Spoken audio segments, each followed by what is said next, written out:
For a long time, the more I became interested in coffee and specialty coffee and how it's grown, I began to have more ideas for how I could do it in a way that was new and unique. And that really began to cement into more of an idea as I was traveling and visiting coffee farms. I started spending more time in countries of production where people are growing coffee, such as Costa Rica, Nicaragua, El Salvador, Guatemala, Colombia. And along the way, I realized that there were a lot of gaps in how coffees are being produced, and to me, how I felt they could be brought to market, brought to customers.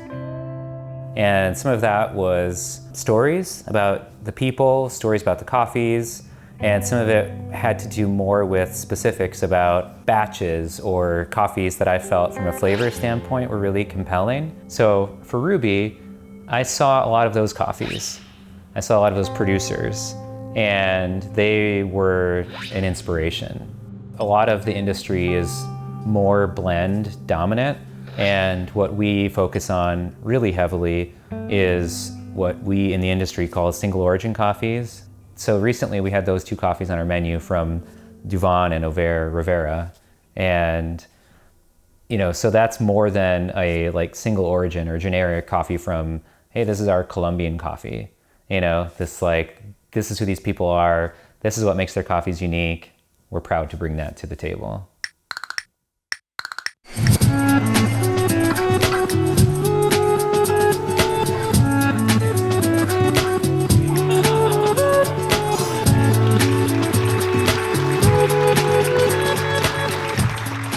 So Ruby is my grandma's name, but the decision to name the business after my grandma wasn't just about her. It was also about the industry, and it was also about our culture at that time. So this is 2013, 2014, right?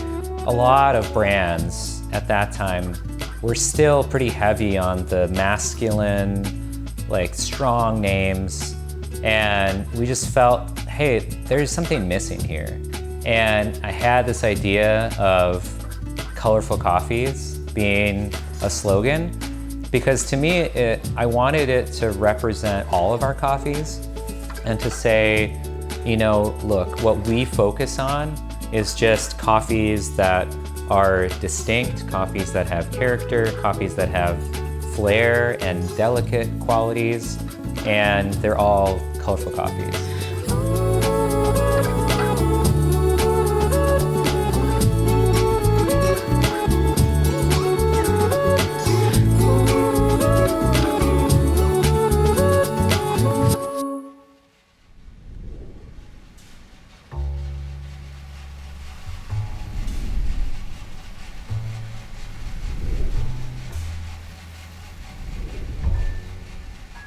Getting it up and running in the beginning at my house was a wild process. I could talk about this for days. And to be honest, it's kind of a sore subject. It was really, really hard for our whole family. I was pregnant when we moved here, So I have my own business. And so I was doing that super duper full time, which I don't normally. It's consulting, which isn't a 40-hour-a-week thing, but I kind of built up my clients to the point where I could work a bunch and invest in Ruby and pay our bills and get all that stuff done while having a baby and a 2-year-old. Elsie, or Eloise, our younger daughter, was due in May of 2014. And, I remember just going, I wonder how this is gonna go. Of course, I wonder how the birth is going to go, and I wonder who this person's going to be, but how are we going to manage it? Because at the time, Ruby was me. From an operations standpoint and production standpoint, I was 100% of Ruby. And so it's what if Elsie's born on a Monday? We have to ship coffee to Portland on Mondays because it takes 4 business days to get there. So they need their coffee on Friday, so it's fresh for the weekend. Fortunately, she was born on a Sunday. And Sunday morning. And so I was roasting the next day. But when I think about that in hindsight, I'm that's not what I would want. Like if a friend of mine told me that, I'd say, what are you doing? You know, you need to be spending this precious time with your newborn child. And that was hard. And I know my wife felt that way. Like, she was not looking forward to me being outside roasting coffee when we had a day-old baby. I guess I would look back and say it was worth it because I really love where we're at now. But it was also like, that's the thing I would never do again. And it was all like this one kind of huge buildup where we were in Seattle, we got pregnant, moved to a place where like I don't have anybody, and started this thing, and we lived out in the country. Like everything about it was super isolating. And it wasn't even a guaranteed payoff. It wasn't like, but it's gonna be rad. It's like, and maybe it'll work. But it's cool to raise them in this environment. They're super comfortable at Ruby. They know all the ins and outs, and they see us at work, and they see what we do at work, and that like work pays off, and work is what pays the bills, and what it takes to be at work, and what we do with our time instead of leaving in the morning and coming home tired.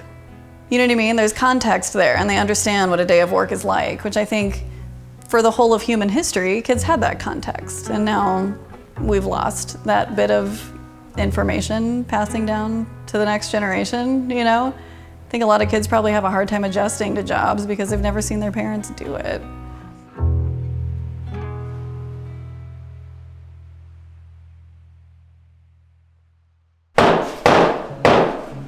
Where are those gloves at?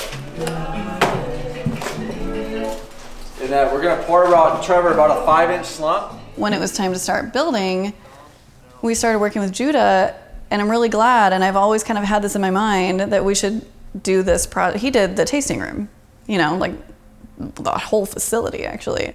I knew that if we wanted to achieve a similar look to the tasting room, which we did want to achieve a similar look, we would do that with Judah. Sometimes concrete's late, so you just dance. Kellen, get in here, man. Come on.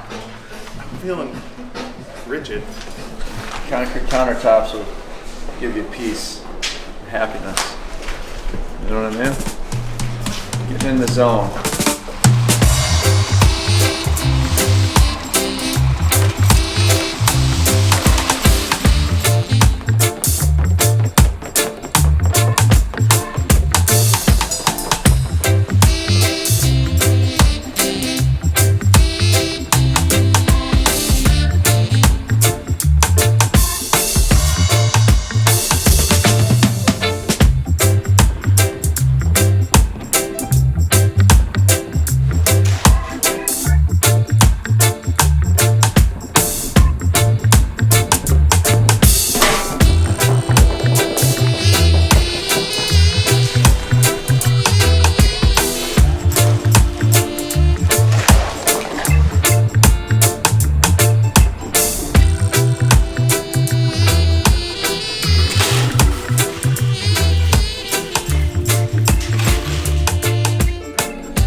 When I think about the cafe coming to life and the people that played a role in that, I know that they felt personally invested, and the way that they would invest and go over, above and beyond the basic level as just a contractor is tangible. I know that felt really special to us, to know that the people that were coming there to work on our bar or to work on the floors or to work on the exterior, that they were proud then to come in with their significant other or their family in the months to come to say, look, I did this work, and this space that I contributed to is going to have an impact on this community. And I know that is more, it's a lot more of an intimate connection than personally what I've felt working on some projects like I did in Seattle. And I'm not trying to throw Seattle under the bus or anything, it's a great place. But that is one of the things that I think sets a place like Stevens Point apart. I feel like in this size of community, it's a really great community with a lot of cool stuff going on. And we can come here and put a mark on, which is kind of unique. I think, coming from all these big cities, and you go and you're just like a person who lives there. Moving to Stevens Point, or moving to central Wisconsin and now the cafe in Point, for me was a big quality of life thing. I don't want to wait until I'm 50 or 60 to begin to enjoy my life. There's another way.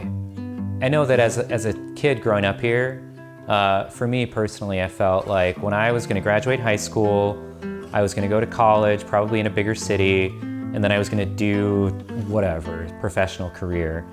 And what I would love more people to know is that there are a lot of options. You don't need to follow a mold, and it's a lot more exciting to break the mold.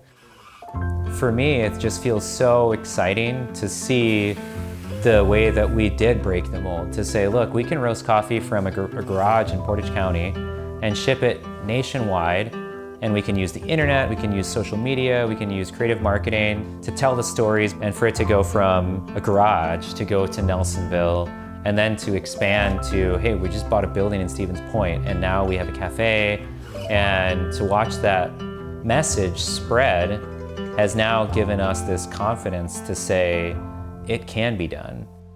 You can do it your own way, and you don't need to go to Chicago to do that. You don't need to go to Milwaukee to do that. Like, you can think outside the box. Really what we set out to do, and I think what we set out to do with the tasting room also, is create a space where everyone is comfortable, everyone wants to hang out. Because when you go to the tasting room and you have people from all political, socioeconomic backgrounds hanging out there, and we have this cool big triangle table with people from all backgrounds getting to know each other instead of making snide, polarizing remarks on Facebook and like dividing our community.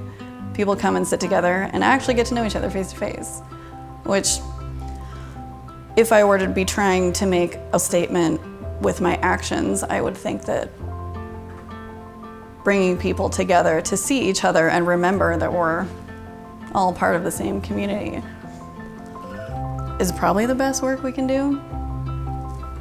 So that's what I want this space to be.